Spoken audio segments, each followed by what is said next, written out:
Ministério da Cultura e CBMM apresentam a 13ª edição do Fliaraxá. Vai começar mais uma atividade do festival. Compartilhe os melhores momentos nas redes sociais.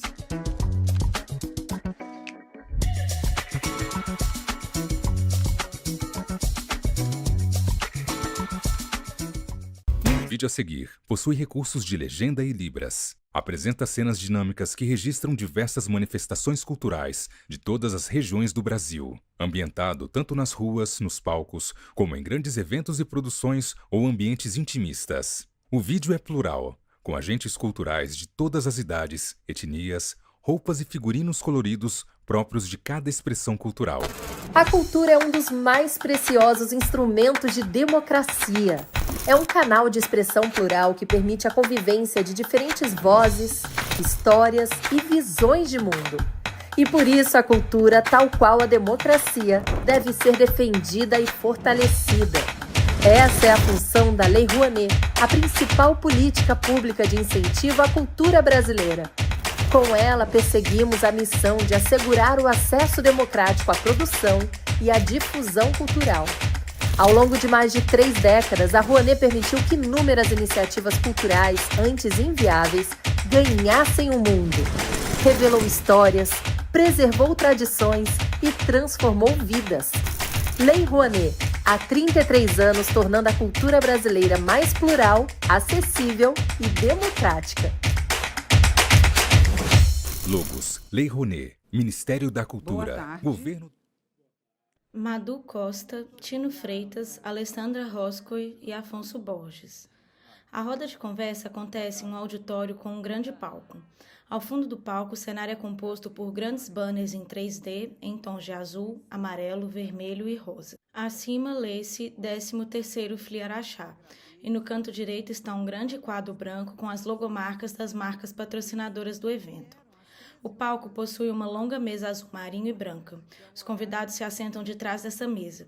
De frente ao lugar que cada um assenta, colado na mesa de frente para a plateia, há uma caixa transparente de acrílico que carregam os livros que cada um escreveu, bem como seus nomes. Da esquerda para a direita, a primeira pessoa sentada é Madu Costa, uma mulher negra que possui os cabelos cacheados de tom escuro que lhe estão envoltos com uma faixa em tons de bege, preto e marrom. Ela traz a regata preta e um grande colar dourado. Leva no pescoço o crachá dos participantes do evento e usa óculos redondos de aro preto. A segunda pessoa sentada é Tino Freitas, um homem negro cujos cabelos não estão à mostra, pois leva na cabeça uma touca vermelha e possui barba de tom escuro. Ele traz a camiseta de botões de mangas curtas branca estampada em tons de azul, leva no pescoço o crachá dos participantes do evento e usa óculos redondos de aro preto. A terceira e última pessoa sentada é Alessandra Roscoe, uma mulher branca que possui os cabelos lisos e escuros, cujo comprimento lhe vai até as orelhas. Ela traja bata estampada em tons de vermelho, rosa, azul, verde e branco. Leva no pescoço o crachá dos participantes do evento e usa óculos retangulares de aro amarelo, verde e vermelho. No canto inferior direito do vídeo em questão, estão do início ao fim os intérpretes de Libras. Eles se intercalam ao longo do vídeo entre diferentes mulheres e homens que trajam blusa preta. Eles traduzem simultaneamente tudo o que está sendo falado. De tempos em tempos, a plateia é filmada e está cheia. Gente, o pessoal da produção é porque é muito rápido, que aqui estava alagado de lágrimas. Foi um chororô de emoção que não era só rio, era mar. E eu até pedi para trazerem o meu livro Tudo é Mar, mas eu acho que ele tá chegando. Ah, está aí? Ah, então, Tudo é Mar. Eu pus a mão aqui assim, aí não... porque o mar não olhei, né? Água aí salgada. eu achei que não tinha... A água salgada, né? Pois é, a lágrima, aqui onde escorre a lágrima é mar, porque é água salgada. Então, para dizer dessa coisa que cada um escreve, e quando a gente encontra num festival de literatura, gente, é tanta emoção, tem dia que eu esqueço, Tino, de almoçar, porque eu não quero perder as mesas. A gente fica tão imerso querendo ouvir o outro e se alimentar Aí lembra a música, a gente não quer só comida, não é? Porque a gente fica se alimentando da fala, da ideia, do modus operandi do outro dizer, daquilo que você também diz. E aí, eu, como escritora de literatura infantil, eu digo para as crianças, eu falo da avó e da neta, eu falo das meninas pretas, que na minha idade não estavam representadas nos livros infantis, não é? Eu falo dos meninos pretos também, que andavam com os cabelos raspados, porque o racismo, às vezes traduzido em bullying, mas o bullying no negro nunca é bullying, é racismo mesmo, e na escola o cabelo pichain, o cabelo de bombril, para dizer minimamente. Então, a ideia era trançar o cabelo das meninas e raspar o cabelo dos meninos, não é? Então, a gente transforma essas dores da história da criança negra que eu fui, e cuidando da minha criança interior, a gente transforma em literatura, para desaguar como o rio e terminar no mar de possibilidades, num mar de beleza que a fala, que a escrita textual e a escrita não verbal, que é onde os ilustradores, que são os nossos coautores, traduzem ou não traduzem, dizem do seu modo de ver o que o texto também contou. Então, esses meus 2 mais recentes livros, jamais os últimos, não é? Que ainda deixarei obras póstumas daqui muito tempo. Mas os mais recentes, o Trança-Trança, que está sendo muito bem avaliado e que eu amo, e toda vez que eu mostro esse livro ou que alguém compra, me dá retornos assim tão emocionados.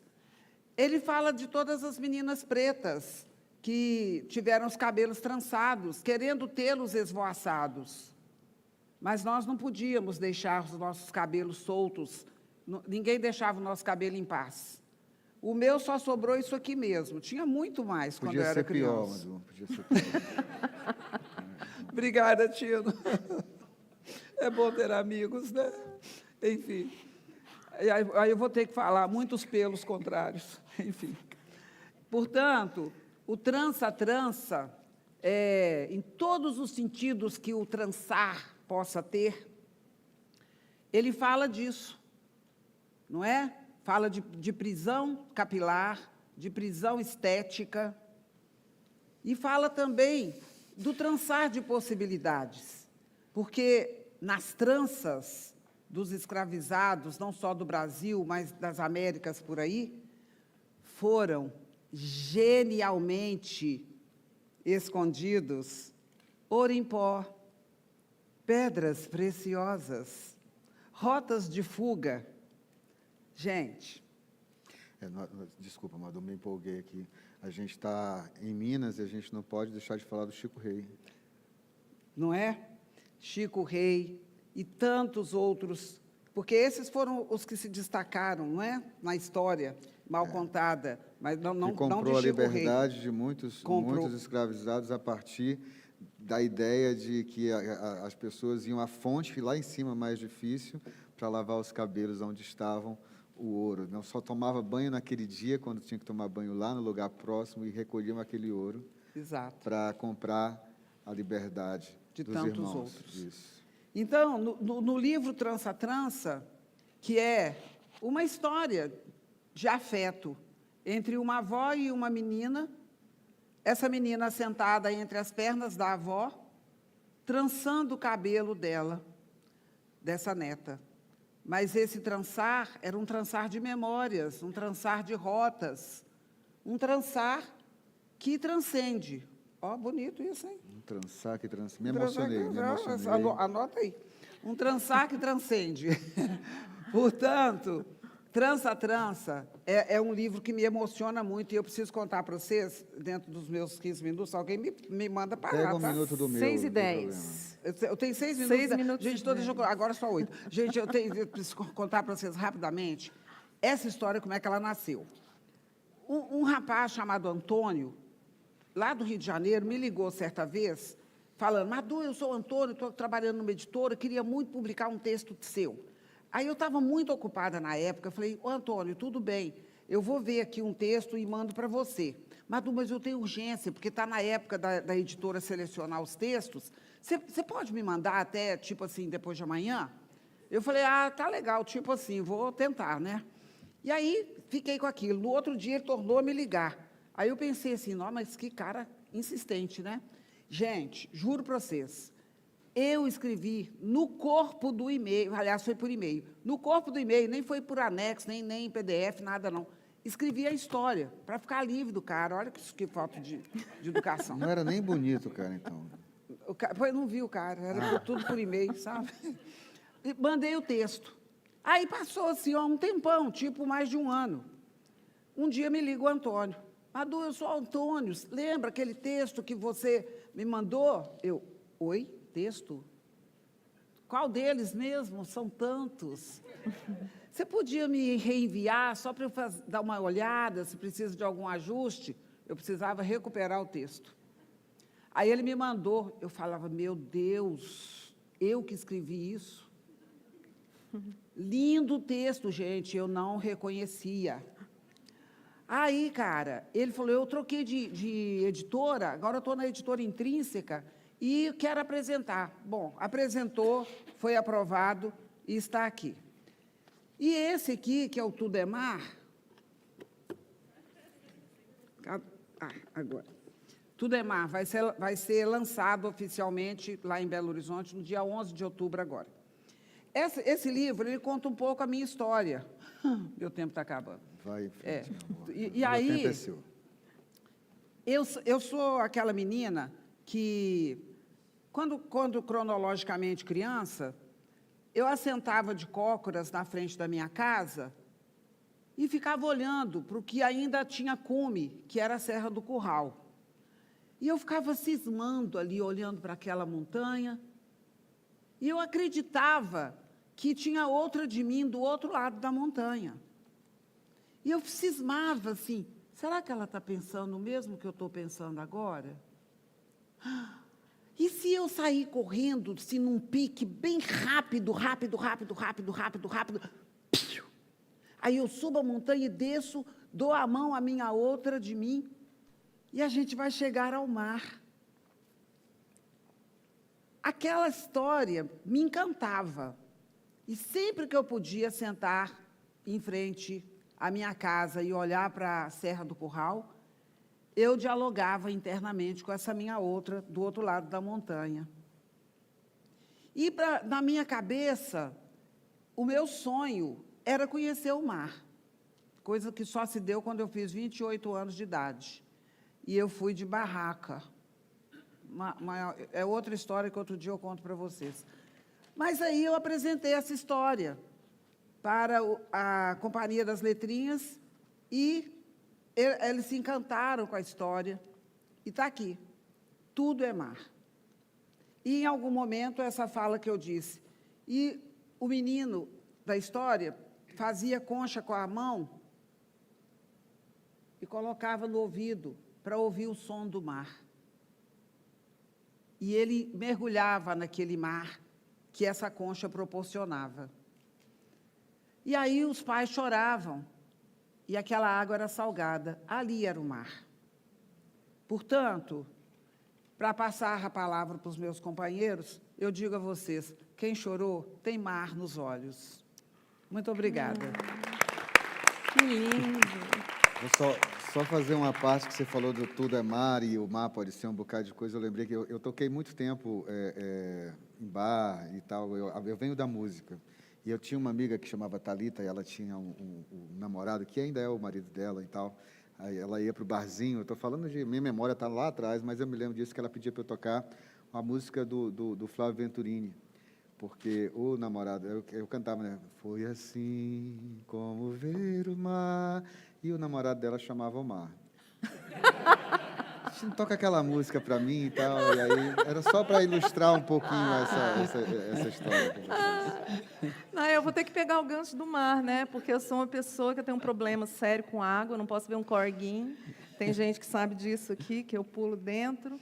E eu nasci em Uberaba, que não tem mar, e moro em Brasília, que é um pouquinho longe do mar. Não tem mar em Uberaba? Não tem mar em Uberaba. E ouvindo Madu, Tino é um parceiro, companheiro, amigo, e pensando na educação que esses festivais nos fazem, né, nos faz sempre, eu me lembro do Walter Ugumãe, que é um autor que acompanha a gente nos festivais e que, antes de conhecê-lo pessoalmente, já me inspirava.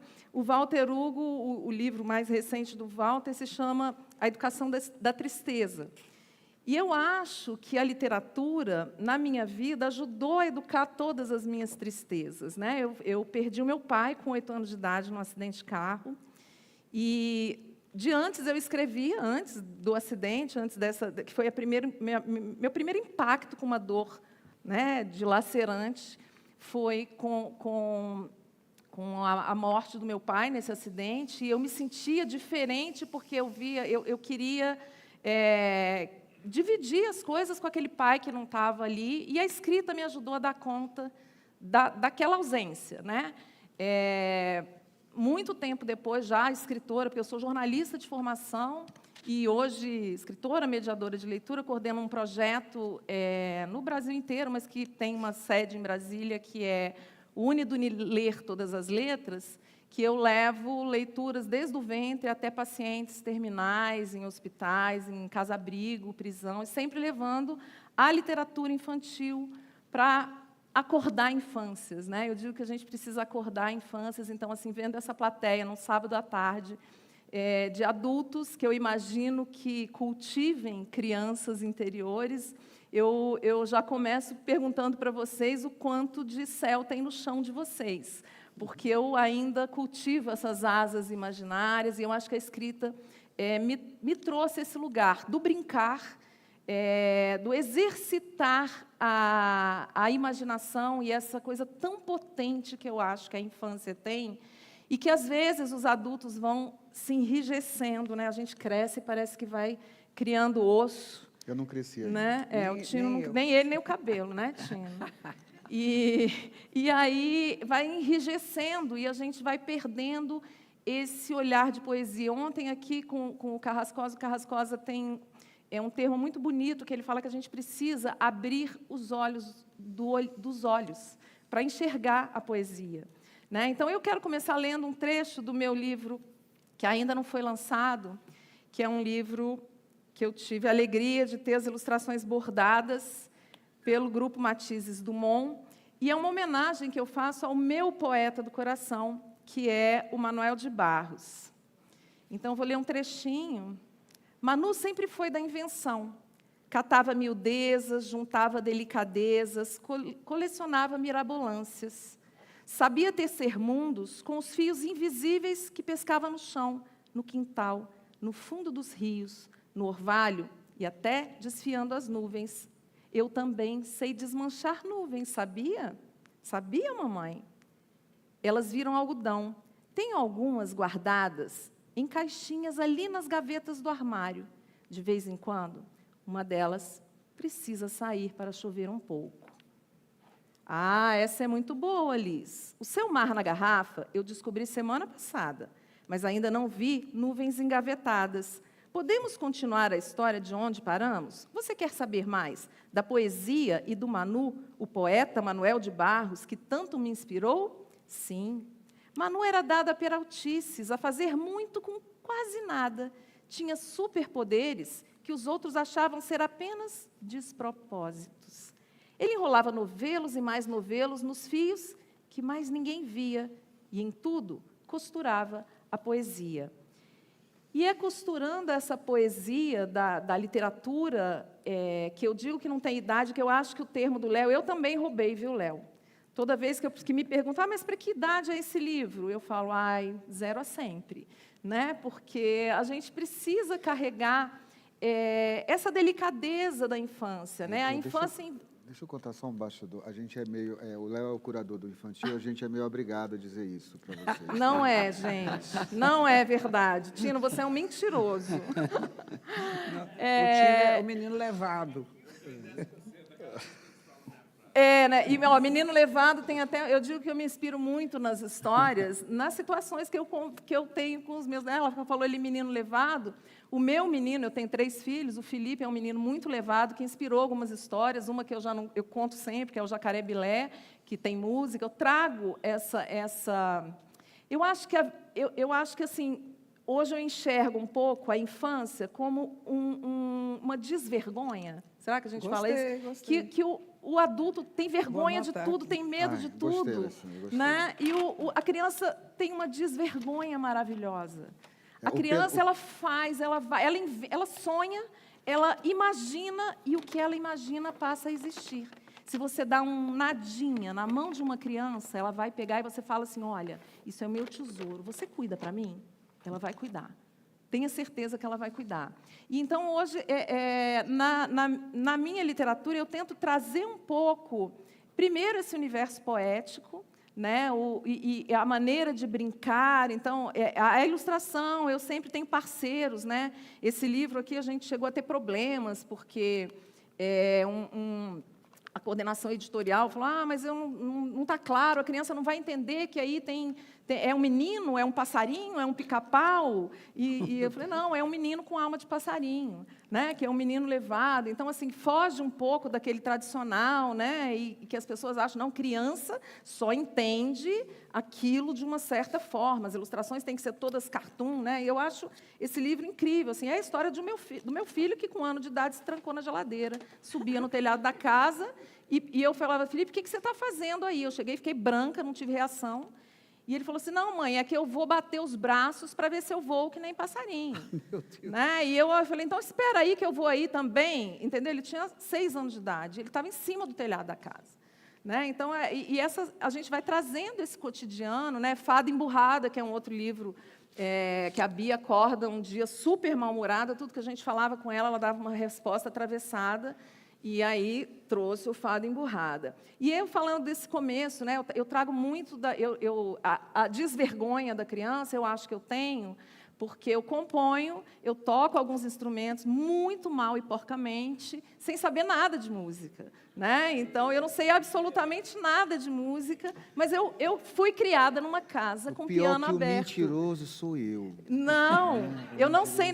O meu marido é músico, os filhos são músicos, aí ele falou assim, que tom que você está tocando? Eu falei, não, mas Tom não Jobim, nada. Tom, não sei. Né? E eu faço. Então, para fada, eu fiz uma cantiga, e brincando com essa coisa, que coisa mais engraçada, uma fada emburrada, nunca ri de nada, nunca ri pra nada. Fada emburrada, onde foi que você esqueceu seu estoque de risada? Será que desapareceu em plena floresta encantada? E aí, eu trago essa desvergonha de cantar, de trazer nos livros. Então, tem uma história cantada que começou num susto, quando uma editora falou assim, então eu sei que você compõe, eu tenho uma coleção de livros com música, você não faz para mim o próximo? Aí eu falei, claro! E aí eu cheguei em casa e falei, nossa, minha música tem 1 minuto, e tem que ter 4 para caber no livro. Aí eu desesperei, falei, Orlando, não vou saber fazer 4 minutos, como que eu faço? Aí o marido salvou, fez um arranjo, né? É uma história toda cantada, é o boi da cara amarela que foge para casar com a vaca que pulou a janela. E aí eu vou juntando histórica antiga, trazendo os personagens da minha infância. E aí, claro, o marido, que é parceiro também nas histórias, né? Assim, é meu namorado de adolescência, né? O Orlando. E São Orlando. Muita gente chama Orlando de São Orlando. Deus do universo. E o Orlando fez um arranjo lindo e a gente ainda viu, é uma história de boi, vamos trazer o folclore brasileiro, que é tão rico, e a gente homenageia o boi, o Bumba, do Seu Teodoro, que foi um brincante, que foi convidado pelo Juscelino Kubitschek para brincar o boi no primeiro aniversário de Brasília e nunca mais saiu de lá. Então, a desvergonha de cantar... Ficou no cachê, gente, e aí não teve jeito de voltar, foi ficando. Esse aqui é uma coleção muito engraçada e muito querida, que as crianças amam, que são livros infinitos, né? Eu falei, eu sou mãe de 3, eu trago a experiência da maternidade também, e aquela coisa assim, Branca de Neve, o filme da Disney, gente, eu vi 186 vezes. Porque eu tive 3 filhos, e aí quando o mais velho falou assim, nossa, e aí aquela coisa, né? Castelo Rá-Tim-Bum nem se fala. Eu sou mentiroso, tá? E aí eu falei, eu fiz uma coleção de livros que saiu pela Abacate, da Lurdinha, querida, com parceria da Gisele Federizi, que é a minha vingança, né, dos meus filhos. Eu falei, agora eu vou fazer um livro que vocês, né, que não acaba nunca. E que então, será que isso é um livro? Ah, não é um livro? Então, eu vou pedir até a ajuda de vocês, para vocês lerem comigo. Eu vou ler e a gente só vai parar quando vocês não aguentarem mais, tá bom? Na floresta, o porquinho viu o lobo. O porquinho viu o lobo. Que abriu o bocão e gritou. Que abriu o bocão e gritou. Pique pega! Pique pega! Na floresta, o porquinho viu o lobo. Que abriu o bocão e gritou. Pique pega! Na floresta. Tem problema não, né, Tina? Essa é a grande brincadeira, né? Então, eu trago... e as histórias, assim, minha amiga tinha um gato, falou assim, gente, meu gato é muito folgado, ele é dono da casa, ela não tinha filhos, e aí o mesmo ilustrador do Menino Levado, que é o Rodrigo Mafra, fez, e é um gato sonhador, e aí a gente teve problema também, porque é um texto em versos, né? Então eu digo, ele sonha com a vida de gato de madame, ele sonha de vez em quando até com fatias de salame. E aí o grupo que estava na coordenação editora falou, mas sério que você vai incentivar a dar ultraprocessado para o gatinho? Aí eu fiquei em pânico, porque eu falei, olha, não, mas isso não é concreto, assim, a gente precisa ser subjetivo onde tem que ser subjetivo, mas eu não vou dar salame para o seu gatinho, você pode ficar tranquila. Vou dar mortadela. E aí, discutindo com a ilustradora, né, com a Natália, que é casada com o Rodrigo, eu falei, Natália, a gente precisa resolver esse problema, o nosso, né, e o do pessoal da editora que não quer. Eu falei, não, mas o gato é sonhador, então ele vai para um spa. Ele imagina que ele está deitado no sofá da madame, mas ele vai para um spa. E aí ele coloca, ao invés de rodela de pepino nos olhos, ele coloca rodela de salame e a gente resolveu o problema. Né? Então, eu não dei comida processada para o gatinho. Tem um inventor que inventa máquina de diminuir saudade, de fantasiar a realidade, de desinventar dor. E esse inventor tem me trazido muitas alegrias nas conversas, né, com as crianças. Eu pergunto, se você fosse o inventor da história, o que você inventaria? E aí teve um menino que falou assim, eu inventaria a máquina de transformar todo o almoço e jantar em sobremesa. Né? E aí um outro falou assim, eu inventaria uma máquina que o dever de casa seria feito só pelas profs. Né? Então, aí as profs fazem a careta, toda aquela coisa. Da professora, né? Que passou a vida toda na infância fazendo dever de casa, quando ela ia se vingar, não pode mais se vingar. E eu quero terminar meu tempo, porque eu acho que a gente precisa partilhar mais histórias, lendo quando as coisas desacontecem, que lá no começo eu falei que eu eduquei a minha dor, né? Eu depois perdi minha mãe, eu tive uma memória futura, porque eu escrevi um livro, e assim, até o livro sair, ele... demorou um tempo e é muito autobiográfico, é um romance infantil em pequenos capítulos, é o Atrás do Olho Fechado, e eu não queria matar o pai na história, porque aquela menina era um pouco eu, e eu não queria dar tão na cara, né, que aquela era eu, e eu escolho matar outra personagem, eu mato minha mãe na história. Né, e eu falei, não, estou tranquila, minha mãe está aqui. Né, E o livro sai em 2012, em abril de 2013, a minha mãe morreu e eu tive a mesma reação da personagem da história, que eu só fui descobrir porque um amigo escritor leu o livro e falou, o que você está escrevendo? Eu falei, eu não consigo escrever nada. Desde que a minha mãe morreu, eu escrevo cartas para minha mãe todos os dias, que foi a forma que eu encontrei de não interromper aquele diálogo. E quando as coisas nascem da escuta das crianças do Clube de Bebês, leitores, quando uma criança de 3 anos de idade pergunta para os pais, para onde vão os meus pensamentos quando eu morrer? Gabriela adora o mar, as estrelas, as coisas grandes e as pequenas. Hoje de manhã se perguntou, enquanto vigiava o vai e vem das ondas, o que acontece com as coisas quando elas desacontecem?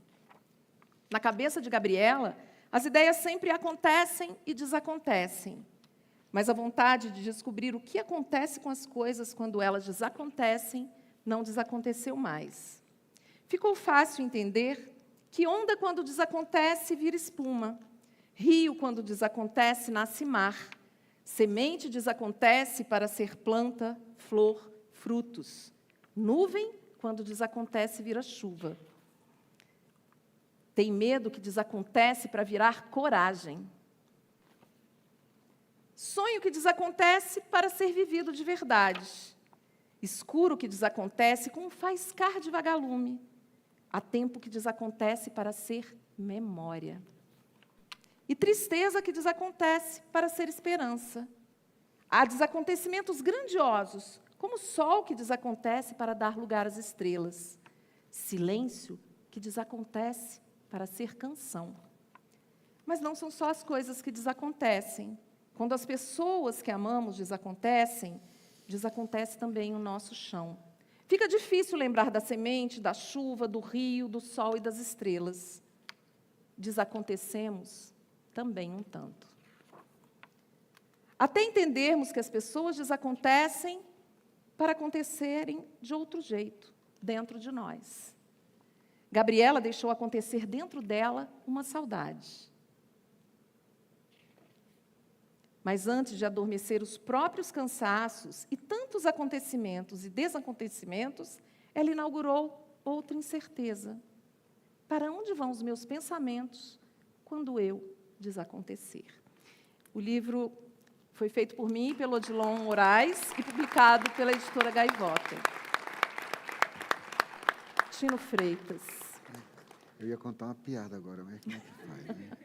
A Alessandra tinha, falando do menino levado, o Pedro, meu filho, Pedro Tino Danado Capeta Sapeca, ele também era um menino muito levado, ele foi muitas vezes levado à direção.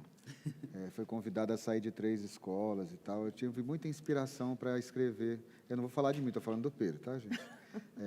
E o meu primeiro livro eu escrevi, chama Cadê o Juízo do Menino, em homenagem, claro, ao Pedro. É o que eu digo, mas eu estou aqui dentro porque eu acho que cabe muito disso e eu queria dizer isso. Mas antes, eu acho que vale muito, primeiro, agradecer Madu e Ali pela companhia, ao Léo, que eu faço, os livros eu escrevo para leitores de 0 a sempre. E essa frase é do Léo Cunha. Essa frase é do Léo Cunha. Você também roubou a frase do Léo Cunha. E eu acho que estar aqui no FLI Araxá, e já são alguns eventos do FLI Araxá que venho,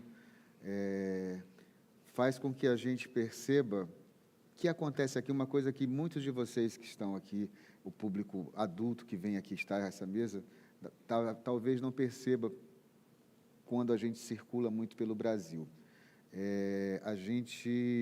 Quem faz, os produtores da literatura infantil, é muitas vezes colocado num lugar diferente. Hoje eu fui dar uma entrevista e a moça disse assim, eu posso dizer que você é um escritor infantil?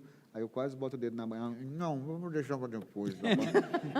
Aí eu digo, não, eu escrevo literatura infantil com muito orgulho, muita alegria, mas de infantil no sentido do outro sentido não tem nada.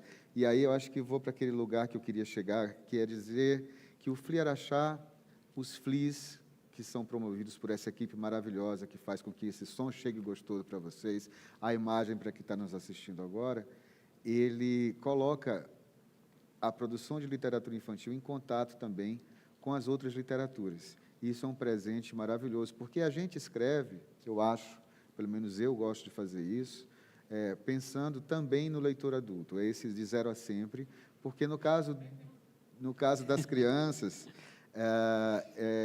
eles são sempre os últimos a receber. Eles não têm a liberdade que um leitor de literatura adulta tem de chegar na livraria e escolher o seu livro e comprar, né? A criança, então o livro chega à criança por causa do pai, primeiro, ou professor, ou um presente que vem, né, de um projeto de leitura que está na biblioteca. Então é importante que a gente na produção também pense um pouco nisso, né, na criação. E a escola está muito presente nesse lugar, né? Então, eu gosto muito de vez em quando, colocar a escola como protagonista, mesmo que escondida da história, porque é ali onde as coisas acontecem e ocorrem várias transformações. A gente estava falando mais cedo, eu tenho um livro que fala sobre abuso na infância, E, efetivamente, esse livro tem uma venda muito boa, mas ele nunca teve uma adoção na escola. E não é por medo dos professores, é por medo de que os pais cheguem à escola dizendo: por que você está lendo isso aqui? Né? Por que você está vindo a esse lugar? E hoje a escola tem muito medo dos pais. A escola foi para um lugar estranho, né? E tal. Mas, pensando nessa transformação que o livro na escola pode dar para o leitor, eu escrevi também, e aqui, bom, Cadê o Juízo do Menino? É um livro que escrevi com ilustrações da Mariana Massarani, e que é publicado pela Brink Book, e o Gabi de Bigode, que é um livro que tem feito muito barulho aqui nos nossos encontros com as crianças, e que ele, não por acaso, tem uma capa rosa e a letra azul, tem esse bigodão, que parece grande, mas quando a gente entra na história valendo, é que ele é grande mesmo. Não é? E por que a Gabi está de bigode? Né? E, no final da leitura desse livro, a gente percebe que o de menos é o bigode na Gabi. Então, isso vai dar uma leveza para a história. Mas, como todo mundo aqui fez uma leitura, de certa forma, do seu trabalho... Eu ainda não. Eu quis trazer uma história... Ontem a gente estava falando muito da Bulgária, da Rússia, e eu digo, olha só, que coincidência. E eu fiquei pensando nisso. Hoje eu vou trazer uma história que vem lá da Rússia, daquela área, uma história folclórica, que foi contada pela Tatiana Belink, quando veio para o Brasil. Não sei se vocês já leram para os seus ou leram quando eram mais jovens, que chama O Grande Rabanete. O Grande Rabanete é um conto cumulativo maravilhoso. E eu, lá no interior da Bahia, onde eu fui criado a minha segunda infância, se alguém dissesse que eu ia comer rabanete, eu não tinha ideia do que era, que nunca vi um rabanete na minha vida durante a minha infância. Fui ver rabanete depois, já de cabelo no sovaco. E aí eu digo, poxa vida, será que as crianças, quando leem hoje O Grande Rabanete no Brasil, eles vão ter essa percepção? Aí eu disse, eu acho que eu vou brincar com essa história. E aí eu escrevi esse livro que chama O Mandiocão. Né? E não ia ser a grande mandioca para não ficar mandiocão, plágio, né? Não, aí mas está tudo devidamente dito aqui, de onde vem o conto e tal, a inspiração. E esse livro ele é ilustrado pela Bruna Lubambo, publicado pela Palas. O Gabi de Bigode, a ilustração é do Bruno Nunes e publicado pela VR. E eu queria partilhar com vocês um pouco da delícia que foi rememorar, trazer de volta aqui a casa de farinha dos meus avós maternos. E, bom, essa é uma história que também exige um pouquinho da participação. Me ajudem, por favor. Tá? Ele diz assim: quando o sábado amanheceu, já estava toda a família reunida na casa de farinha. Dona Alzira, seu Chico e as crianças. Loló, Caroço, Pitó, Jaci e Pelada. Era o dia da colheita da mandioca. Dia de reunir a vizinhança para dividir o trabalho e a comida. Das Dores, vizinha de lá e irmã de Alzira, chegou com sua turma. Seu Bastião, vizinho de cá, irmão de Chico, chegou também com os seus. Foram todos para a roça, não folgou ninguém.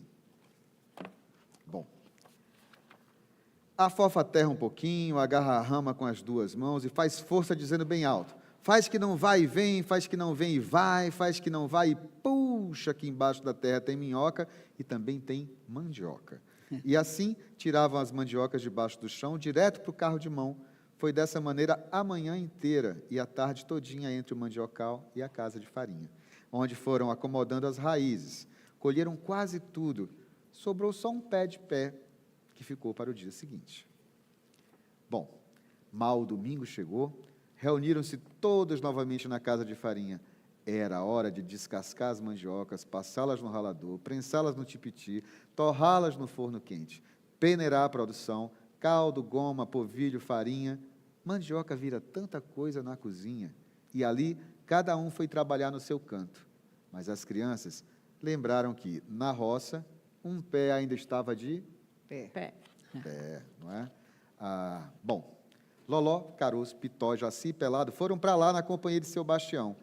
Ele, que estava sonhando em fazer da mandioca uma porção de manoê, agarrou a rama com as duas mãos e, fazendo força, disse bem alto: faz que não vai e vem, faz que não vem e Vai. faz que não vai e puxa, que embaixo da terra tem minhoca e também tem Mandioca. Não adiantou puxar, a mandioca não saiu do lugar. O jeito foi pedir ajuda e Loló foi ajudar.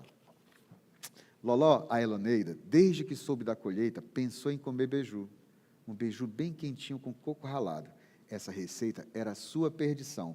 E foi salivando cumprir sua missão.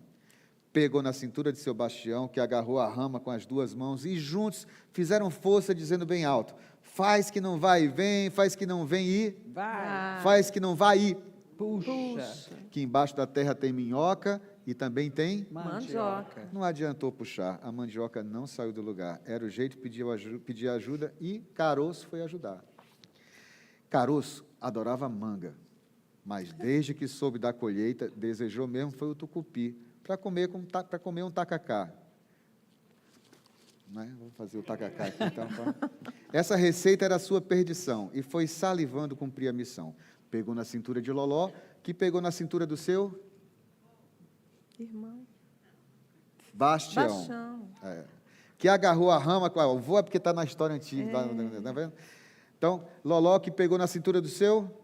Bastião. Que agarrou a rama com as 2 mãos e juntos fizeram força, dizendo bem alto: faz que não vai e vem, faz que não vem e... Vai. Faz que não vai e...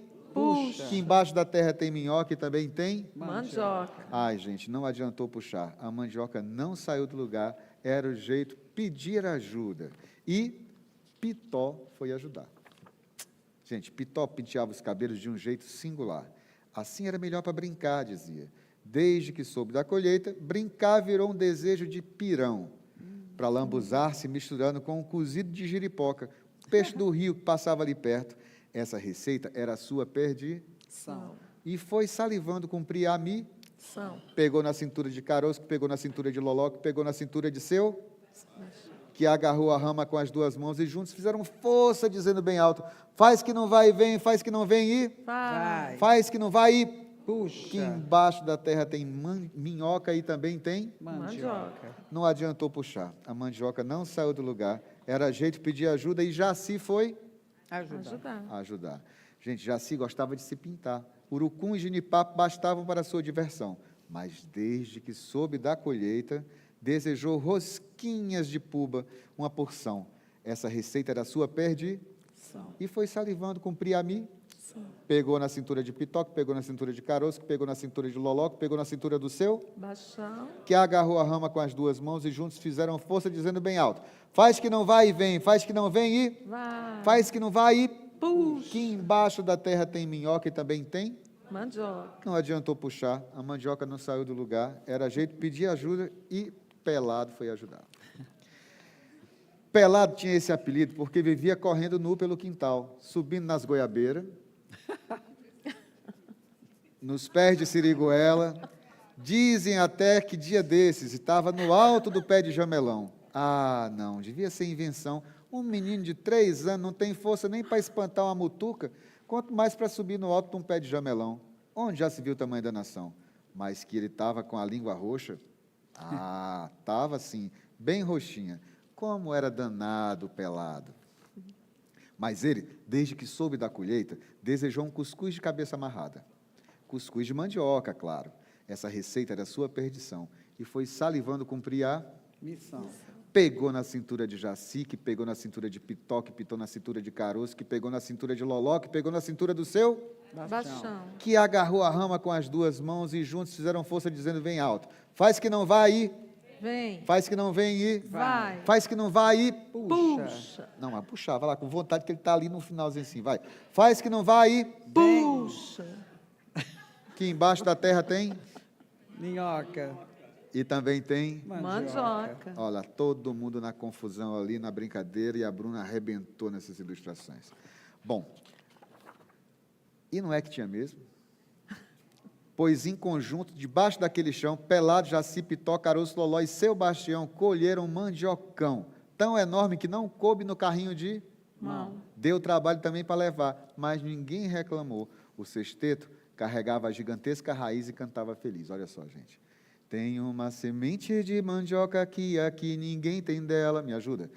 Tem uma semente de mandioca que aqui ninguém tem dela. Eva, cai fora. Eva, cai fora. Na minha roda, mandioca não rela. Na minha roda, mandioca não rela. Aí o refrão é assim, ó.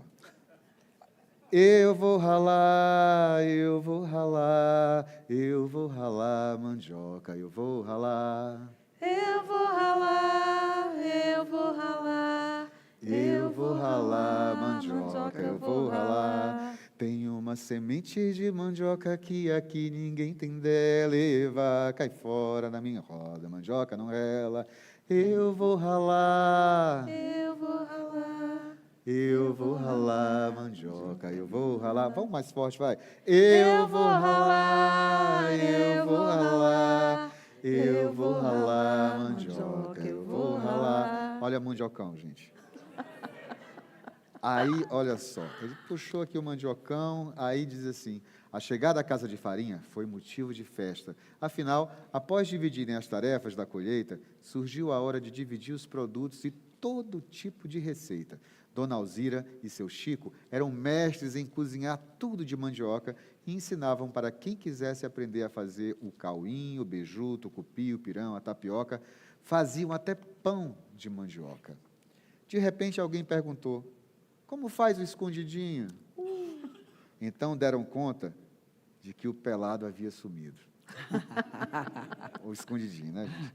Nada não, pessoal, nada não, disse seu Bastião. Pelado deve estar escondidinho no alto de um pé de jamelão.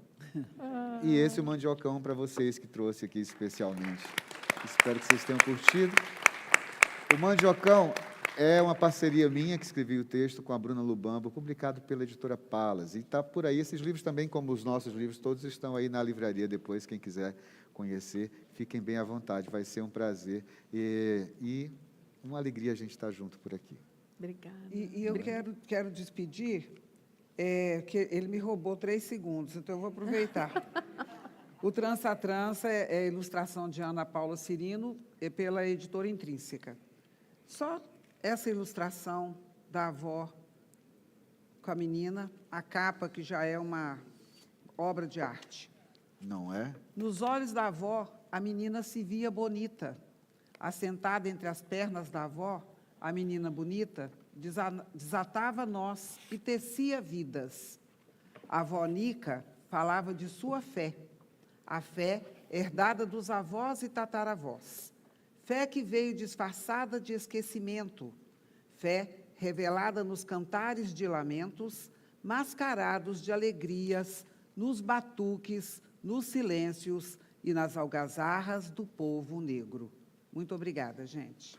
Obrigada, gente. Obrigada, Fliaraxá. Obrigado, Leonardo, Léo Cunha, toda a equipe, a turma dos bastidores, que é maravilhosa. Vocês não sabem como é bom.